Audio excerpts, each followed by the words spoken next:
All right. What I want you to do now is I want you to pause this video and try to do factor trees and figure out the prime factorization for these three numbers, 180, 66, and 36. All right, pause it now and try to do these on your own. All right, you should have paused and tried to successfully figure out the prime factorization for these three numbers. So let's start with 180. So 180, the final answer is 2 squared times 3 squared times 5. So you can see I broke it down. I did 90 and 2. Then the 90 became 45 and 2. 45 was 5 and 9. Remember, 9 is not a prime number. I see people circle 9 as a prime number, but 9 can be broken down to 3 and 3. So now I've got a 2, another 2, a 3, another 3, and a 5. So if I were to use exponents, this would be 2 squared times 3 squared times 5. You might have done this differently. You could have started with 18 and 10. You could have done this a number of different ways, but if you did it correctly, in the end, you'd get the same answer anyway. All right, 66. So I broke that one down. It ended up just being 2 times 3 times 11. There were no exponents needed because when I broke 66 down to 6 and 11, 11's prime, I circled it.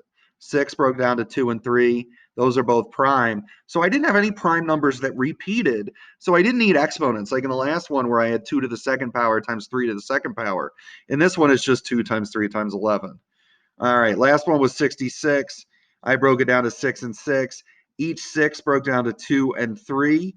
So I had 2 squared times 3 squared. One of the most common mistakes I see people make is when they break down 6, they say it's 3 and 3. Remember, 6 is not 3 times 3, it's 2 times 3.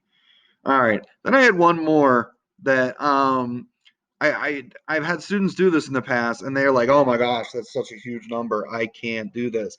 But it's really not that bad. So if I looked at this, 3,960, the first thing I'd see is there's a 0 on the end. So I'm going to divide out a 10 right away. I'm going to say it's 396 times 10, and I can break down that 10 to 2 and times 5, and I can circle those because they're both prime. So then 396. All right, I'll admit this is a little tricky, but I can use a little common sense here. I know four. I'm looking at it. I know 2 goes into it, but because it's an even number. What about a 4? Well, I know 4 goes into 400, which is just 4 more than 396. So I bet 4 does go into 396. If I did that 396 divided by 4, I could come off to the side and do that division. And if I did it, I'd figure out it's 4 times 99. So I can break that out to 4 and 99. 4 breaks down to 2 and 2. 99 breaks down to 9 and 11. Circle the 11. The 9 breaks down to 3 and 3.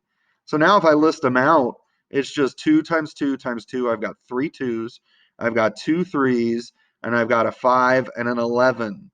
So if I were to write this out with exponents, it would be 2 to the third power times 3 to the second power times 5 times 11. All right, that is it for prime factorization.